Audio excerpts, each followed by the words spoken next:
लेकिन डेफिनेटली जिसके घोड़े भाग रहे होते हैं अगर आप उससे पूछेंगे ना तो उसको इर्द गिर्द की जो है ना नॉइज़ सुनाई नहीं देगी।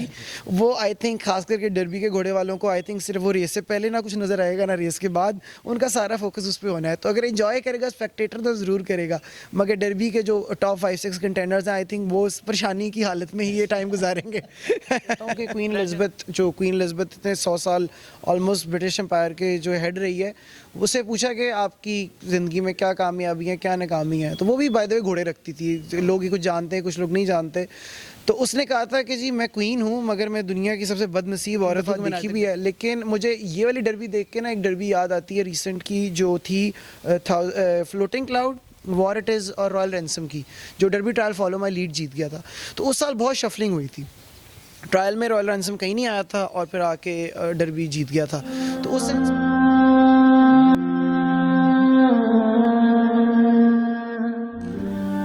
अस्सलाम वालेकुम नाज़रीन, मैं हूं ताहिर सिम और आप देख रहे हैं ए न्यूज़।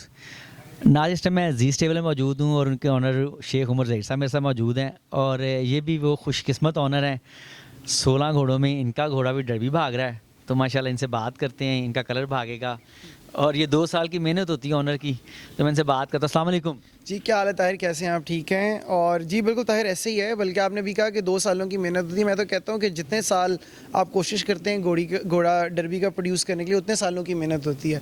तो कम से कम 3 से अच्छा ओनर जो भी 4-5 घोड़े लेता है उसको 3 से 5 साल लग जाते हैं कोई एक ऐसा घोड़ा निकालने में जो डर्बी में अच्छा चांस करे। तो वी आर लकी इनफ कि माशाल्लाह एक तो ज़ाहिर बात है फर्स्ट ईयर में अपने शो कर दिया था और अभी दस फार जो है वो कॉन्स्टेंटली बड़ी रेसों में बोर्ड पकड़ता रहा है और कई जगहों पे चैलेंज भी करता रहा। So hopefully it's gonna be a very exciting Sunday. माशाल्लाह, मुबारक हो, यहाँ तक पहुँच गए आप हैं। बिल्कुल ऐसे ही है। मैं बल्कि सबको यही कह रहा था कि थर्सडे को इसका आखिरी गैलप था, आज फ्राइडे है। तो मैंने कहा कि जो इंसान जहाँ तक पहुँचा सकता है ना, वो हमने अल्लाह का शुक्र है आज खैरियत से, अल्लाह का शुक्र है माशाल्लाह पहुँचा दिया है। तो अब जो थर्सडे से लेकर संडे तक का सफ़र है और इंशाल्लाह जो संडे को भी परफॉर्मेंस है, अब वो मतलब बिल्कुल जो है ना डिवाइन पावर्स के हाथ में है। तो इसलिए अब जो है ना हमने छोड़ दिया, अब घोड़े ने खुद भागना है। अब जहाँ तक हमारा ह्यूमनली पॉसिबल था हम इसको जो है करते करते ले आए हैं। उमर भाई माशाल्लाह काफ़ी टाइट डर्बी है, पहले जैसी नहीं है। एज ए ऑनर आप क्या सोचते हैं, कैसा दिन होगा आपके लिए, कैसा होगा? फिर एक कहावत भी है लाहौर में कि डर्बी नसीबों की है। ऐसी बिल्कुल ऐसी जी, बड़ी रेसें जितनी भी लंबी रेसें होती हैं और इस तरह की क्लासिक रेसें ये नसीबों की होती है। इसमें थोड़ा सा मैं कोटेशन देता हूँ कि क्वीन एलिज़ाबेथ ने 100 साल ऑलमोस्ट ब्रिटिश एम्पायर के जो हेड रही है, उससे पूछा कि आपकी ज़िंदगी में क्या कामयाबी है क्या नाकामी है, तो वो भी बाय द वे घोड़े रखती थी। लोग ही कुछ जानते हैं, कुछ लोग नहीं जानते। तो उसने कहा था कि जी मैं क्वीन हूँ मगर मैं दुनिया की सबसे बदनसीब औरत हूँ कि मैंने आज तक डर्बी नहीं जीती। अब सोचिए क्वीन के पास कितने रिसोर्सेज होंगे, कितने ट्रेनर, कितने रिसोर्सेज, उस चीज़ की पूरी कायनात की किस्म की वो मालिक थी। तो मतलब कितने मुल्कों की वो मालिक थी। तो उसके बावजूद उसने कहा कि मैं वो औरत हूँ जो बदनसीब है, डर्बी नहीं जीत सकी। तो बिल्कुल ऐसी क्लासिक रेस जो होती है वो बिल्कुल लक पर डिपेंड करती है। हम जैसे अक्सर लोगों का जो अंडरडॉग होता है हमेशा जो है ना अपसेट के एग्जाम्पल्स देखता है, और उसमें आप अगर देखें हमारे लोकल भी हैं, मगर जैसे केंटकी डर्बी के रिसेंट आप 4-5 साल देख लें तो बहुत सी अपसेट्स हो रही हैं। अभी हम रिच स्ट्राइक की देख रहे थे, उसी दिन 1-2 साल पहले हुई थी कि उस घोड़े को फ्राइडे को सुबह पता चला कि वो भाग रहा है। एक घोड़ा भाग रहा था, वो स्क्रैच हुआ, उसको 80-1 के ऑड्स थे, वो आके जीत गया। ना वो पहले कभी जीता ना कभी बाद जीता, मगर ऑन द डे वो सबसे स्ट्रॉन्गेस्ट घोड़ा था। तो नॉर्मली आपकी बात बिल्कुल सही है कि डर्बी कभी बहुत वन वे होती है, जो हमने 2-3 दफ़ा देखी भी है। लेकिन मुझे ये वाली डर्बी देख के ना एक डर्बी याद आती है रिसेंट की जो थी floating cloud, war it is और रॉयल रैंसम की, जो derby trial follow my lead जीत गया था। तो उस साल बहुत शफलिंग हुई थी, ट्रायल में रॉयल रैंसम कहीं नहीं आया था और फिर आके डर्बी जीत गया था। तो उस सेंस में, और अब आप डर्बी ट्रायल भी अगर देखें तो 4 घोड़ों में जो फिनिश हुआ है, जिसमें हमारा घोड़ा था वो 6 से 7 लेंथों का फिनिश था। तो 2 फरलांग अभी भी बाकी है। लेकिन डेफिनेटली देखें जो रियलिस्टिकली चलना चाहिए, I think Sardar is the one two catch. और दूसरा घोड़ा डेफिनेटली ट्रिगर है, बट आई थिंक उसका डेफिनेटली उसको हम विद कंसर्न देख रहे हैं कि वो कैसा परफॉर्म करता है। और फिर बाकी सब घोड़े हैं जिनको ऑब्वियसली कई घोड़े 16 घोड़े हैं जिनको परफॉर्म करने का चांस मिलेगा। और उसमें स्विफ्ट रिटॉर्ट जो है उस वक्त थर्ड हुआ था। बल्कि अगर हम अपने घोड़े प्रोडिगल रेन के बाद किसी के लिए चेयर करते हैं, वो स्विफ्ट रिटॉर्ट है बिकॉज हसन बरैन साहब का है और हमारे बड़े क्लोजली एफिलिएटेड है। तो अपने घोड़े के बाद अगर हम किसी के लिए चेयरिंग करते हैं तो वो दूसरा घोड़ा वो है। मगर obviously that is how the plan is laid out for me at this point. इसकी ब्लड लाइन और stud bloodline obviously JDW है, टाइबोल्ट का है ये बच्चा। टाइबोल्ट का थोड़ा सा कंसर्न रहता है कि माइल्स ऊपर जाता है कि नहीं जाता। आई थिंक संडे को हम जो है इस चीज़ को प्रूव करना चाहेंगे, डेंट डालें, अपसेट करें। और फरकानो साथ जो है मेयर है, विच इज़ बेसिकली एंटायर उसकी फैमिली डिस्टेंस की है।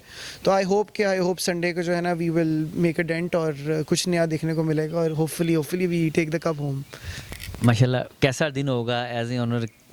कुछ गेस्ट वगैरह भी आएंगे आपके, कैसा दिन होगा, कैसा एनवायरनमेंट होगा एलआरसी का? बड़ा ही आई थिंक एक्साइटिंग और ग्लैमरस दिन होने वाला है, स्पेशली बिकॉज इस दफ़ा जिस तरह की रेसें बनी हैं, इस दफ़ा इंपोर्टेड रेस भी है बीच में शामिल, बहुत से लोग इन्वॉल्व हैं, नए ओनर्स भी कुछ इमर्ज हुए हैं। तो आई थिंक काफ़ी एक्साइटिंग डे रहेगा आई थिंक उसमें तो। लेकिन डेफिनेटली जिसके घोड़े भाग रहे होते हैं, अगर आप उससे पूछेंगे ना तो उसको इर्द गिर्द की जो है ना नॉइज़ सुनाई नहीं देगी। वो आई थिंक खास करके डर्बी के घोड़े वालों को आई थिंक सिर्फ वो रेस से पहले ना कुछ नज़र आएगा ना रेस के बाद, उनका सारा फोकस उस पर होना है। तो अगर इंजॉय करेगा स्पेक्टेटर तो ज़रूर करेगा, मगर डर्बी के जो टॉप 5-6 कंटेंडर्स हैं आई थिंक वो उस परेशानी की हालत में ही ये टाइम गुजारेंगे। प्रेशर है आप पे? डेफिनेटली आई थिंक या तो ना बिल्कुल ही ऑड चांस के हो। आई थिंक हम चूँकि टॉप बोर्ड के अंदर हैं तो I personally feel very strong inclination कि इस आउटिंग में कुछ ना कुछ हम एक डेंट डाल सकते हैं बोर्ड पे और जीत भी सकते हैं। Why not. उमर भाई, टोटल 11 रेसें हैं, 124 घोड़े भाग रहे हैं। आपके स्टेबल में कितने घोड़े भाग रहे हैं इसमें? मेरे इस संडे को 2 घोड़े भाग रहे हैं, एक स्टार्टिंग वाली रेसेस में है और एक जो है ऑब्वियसली डर्बी में कंटेंडर है हमारा Prodigal Rain, Monster Mischief for the first races and Prodigal Rain for the second one. इसका मतलब खूब फिर तो अच्छा हो जाएगा आपके लिए। नहीं, डेफिनेटली एक्साइटिंग डे है। देखिए हम तो देखें ना, एक तो होता है कि ऑन पेपर रियलिस्टिकली चल रहा, मगर वो कहते हैं ना कि ये स्पोर्ट्स के बारे में ना, रेसिंग स्पोर्ट्स के बारे में कहते हैं, it's the sports occupied by optimist and dreamers. उसका मतलब ये है कि जो लोग हर वक्त अच्छा सोचते हैं और हर वक्त ख्वाब देखते हैं, ये उनके लिए है। ये स्पोर्ट उनके लिए नहीं है जो हर वक्त परेशान या कि यार होगा कि नहीं होगा, ये उनके लिए जो हर वक्त जी हो जाएगा। तो डेफिनेटली जो है ना आई थिंक फॉर अस, हम तो यही सोचेंगे हम डबल करने आ रहे हैं। बाकी hopefully it will be good day for these tables and a good day for horses overall. कुछ लोगों को मैसेज देना चाहते हो डर्बी डे के लिहाज से? Definitely I think derby day का जो मेरा मैसेज होगा ओनर्स के लिए ये कि स्पोर्ट्समैन स्पिरिट जो है उनका सबसे पहले होना चाहिए कि winning and losing it's a big deal. Definitely इतना बड़ा डे है तो everybody tries to enjoy it कि हम इतनी देर दूर तक आ गए हैं, यही अपने आप में एक विक्ट्री है जितने भी घोड़े उस दिन भाग रहे हैं। और सेकेंडली अगेन स्पेक्टेटर्स के लिए यही मैसेज होगा कि स्पोर्ट्स को एंजॉय करें। इस sport needs a bigger platform. इस दफ़ा वो प्लेटफॉर्म मिल भी रहा है, बहुत से अच्छे गेस्ट आ भी रहे हैं जिससे इस स्पोर्ट्स को ज़्यादा पब्लिक की जो है ना आइज़ मिलेंगी, फुटफॉल मिलेगा। तो आई थिंक कमिंग डेज़ में वी होप कि इस डर्बी के through we get more owners who will turn towards race club. Realistically हम डेफिनेटली देखते हैं कि रेसिंग में बेहतरी आई है, but number of owners I think still need to increase. तो I hope that this Sunday becomes a platform for more people to come and see के यार मैं भी घोड़े रखता हूँ। जॉकी के बारे में बताएं। जॉकी हमारा ताहिर अब्बास है। हमारी choice was based on experience और because he is won two derbies और मल्टीपल टाइम्स उसने प्लेसमेंट किया है, तो for us that was the choice for our horse. क्योंकि बिल्कुल राइड आउट बहुत इंपॉर्टेंट है, फिटनेस बहुत इंपॉर्टेंट होती है, मगर इस तरह की रेस में I think one of the more important elements जो होते हैं ना वो रेस की पेस को समझना, पेशेंस है, जो मेरे ख्याल एक मैच्योर जॉकी में बहुत होते हैं। एक यंग जॉकी में कोई एक्साइटमेंट, एक एडवेंचर और एक थ्रिलिंगनेस होती है कि मैं जो है ना हौसला करके, मैं जुर्रत करके कुछ करूं। लेकिन ऐसी लंबी रेस में ना आई थिंक वो एक कूलनेस, एक कामनेस घोड़े में और जॉकी में बहुत ज़रूरी है। इसका मज़ा आएगा उस दिन फिर आप? नहीं, मैं लाइक आई सेड, हम ऑन पेपर की एक रियलिस्टिक पिक्चर जो है वो मैंने आपसे ज़रूर शेयर किया, मगर हम तो इसी माइंडसेट से आ रहे हैं कि we gonna make a dent and we gonna take the cup home इंशाल्लाह। ठीक है जी, थैंक यू भाई। थैंक यू जी, थैंक यू ताहिर भाई, थैंक यू।